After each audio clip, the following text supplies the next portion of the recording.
안녕하십니까. 박훈탁TV입니다. 오늘은 러중 동맹과 미국 패권 붕괴에 관해서 알아보겠습니다. 러시아와 중국이 적의 실수를 방해하지 말고 적과 정반대로 하라는 나폴레옹의 교훈을 충실히 따르고 있는데 서아프리카 니제르가 미국 패권의 개구멍으로 등장했습니다.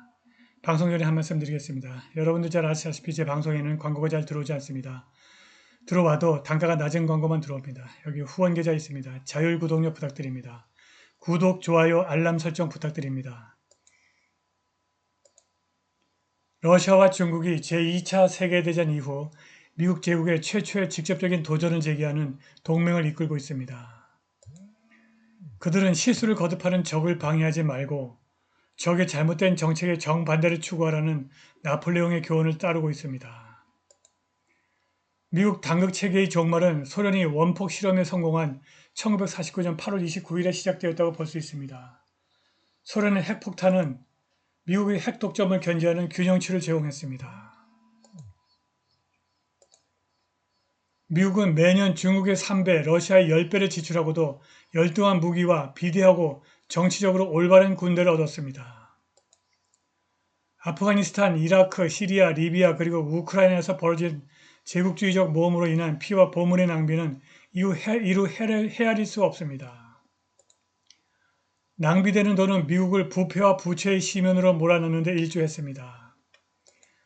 미국의 자신감과 역사와 문화에 대한 정당한 자부심은 넌센스가 되고 말았습니다. 이제 미국은 세계에서 가장 미움받는 기관입니다.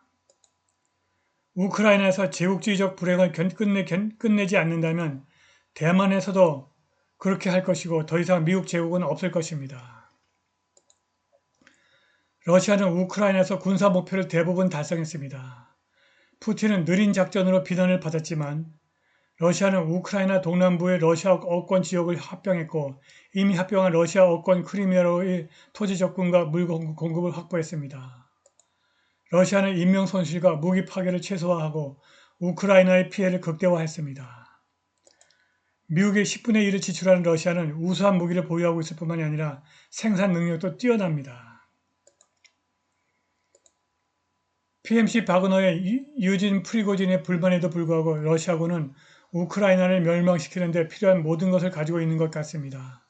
한편 미국과 유럽의 무기고는 고갈되고 있으며 그들은 집속탄과 열화 우라늄 포탄 같은 절박한 무기에 의존하고 있습니다.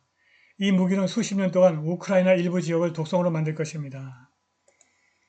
서구의 굴욕은 경제 제재의 실패에서도 확인되었습니다. 그들은 루블화를 황폐화시키고 대외 무역을 중단시켜 러시아 경제를 굴복시키려 했으나 러시아 경제는 왕성하게 성장하고 있습니다.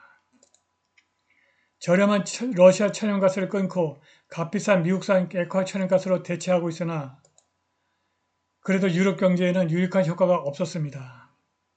서방의 경제 통계는 선전선동의 한 부분에 불과하고 유럽 대부분의 지역에 리세션이 다가오고 있거나 이미 도래한 것으로 보입니다.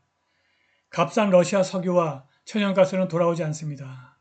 독립언론 시모 허쉬에 따르면 미국이 유럽 러시아 노드스트림 파이프라인을 폭파했습니다.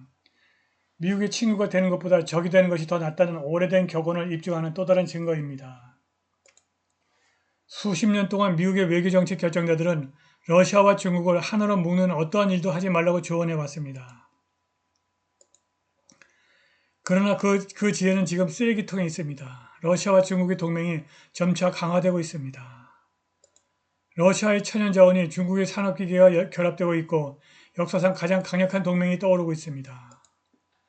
벨로루시의 루카센코 대통령이 글로브라고 부르는 비서구 세계의 많은 부분을 능숙하게 통합하고 있습니다. 무역협정, 인프라 자금 조달 및 건설, 새로운 운송, 통신 및 컴퓨터 연결은 새롭게 등장하는 다극체계의 얼굴입니다. 초기에 유라시아를 중심으로 한 이 복잡한 정치 및 상업협정이 중동, 남미 및 아프리카로 확장되고 있습니다. 글로브는 미국의 강압과 미국의 규칙 기반 국제질서에 지쳤고 편의에 따라 그것을 무시해버립니다. 러시아와 중국은 더 나은 조건을 제공하고 세심하게 만들어진 수사학은 파트너십, 평등, 다극성을 강조합니다. 미국 제국의 예속과 위선은 글로벌 사우스의 상처에 사포질을 한 것입니다. 그들이 끓어오르는 분노에 미국이 놀라지만 쉽게 사라지지 않을 것입니다. 러시아와 중국의 동맹은 또 다른 강력한 무기가 있습니다. 피아트머니, 불안화폐, 달러를 인수해서 무엇이든 공짜로 가질 수 있다는 미국의 생각이 결코 갚을 수 없는 막대한 부채를 만들었습니다. 미국의 막대한 부채는 햄스터 바퀴처럼 계속 돌아가며 증가하는 악순환입니다. 더 많은 지출은 더 많은 부채로 이어지고 더 높은 이자 비용은 더 많은 지출로 이어집니다. 금이 풍부한 러시아와 중국이 글로벌로 피아트머니에서 금으로 전환하는 기념비적인 작업을 수행하고 있다는 놓칠 수 없는 징후가 있습니다. 그들이 금과 자유롭게 교환할 수 있는 통화를 채택한다면 기축통화로서 달러화 시대는 끝날 것입니다. 러시아와 중국이 세계 체스 경기에서 승리하고 있으나 그들이 항상 이기는 것은 아닙니다. 두 정부 모두 자기 파괴의 씨앗을 품고 있는 하향식의 억압적인 조직 범죄입니다. 미국 또는 미국의 일부의 회복은 지속적인 진리의 재발견과 함께 시작될 것입니다. 제국의 게임은 바보들의 게임입니다. 국가의 위대함은 국민이 자신의 삶을 살고 행복을 추구하는 자유에 있습니다. 공평무소한 동맹과 공짜정심은 없습니다. 정부가 당신에게 주는 것은 무엇이든 다른 사람에게서 빼앗은 것입니다.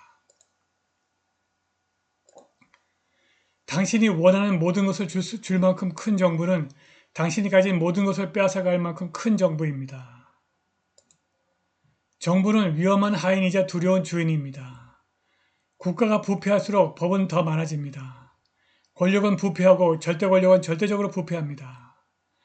무너지고 있는 미국 패권에 새로운 개구멍이 생겼습니다. 쿠데타가 발생한 서아프리카 니제르에 대한 미국의 제재가 전혀 먹히지 않고 있습니다. 미국의 꼭두각시 서아프리카 경제협력체 에코바스가 니제르 쿠데타군 제압을 위한 개입을 무기한 연기했습니다. 니제르 쿠데타 세력은 금요일 처음으로 내각 21명을 발표했습니다. 미 국무장관 앤토니 블링컨이 할 수 있는 일은 군부가 바줌 대통령과 그의 가족 석방을 거부한 것이 당혹스럽다고 말한 것이 전부입니다. 서아프리카 블록에 반대하는 니제르 시위대가 수도 니아메 외곽의 프랑스군 기지에 모여 프랑스 타도, 에코바스 타도를 외쳤습니다. 많은 시위자들이 러시아와 니제르 국기를 흔들면서 쿠데타 지도자 압두라흐만의 치아니 장군을 지지한다고 외쳤습니다.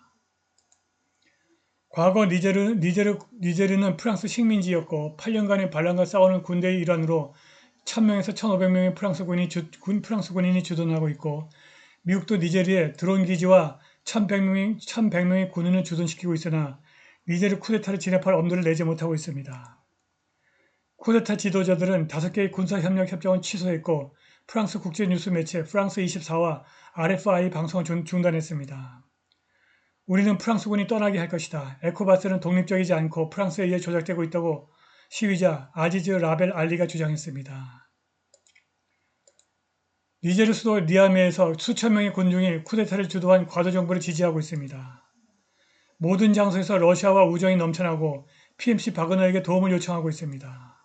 심지어 바그너의 창립자이자 리더인 프리고진의 사진이 돌아다니고 있습니다. 오늘 방송은 여기까지입니다. 감사합니다.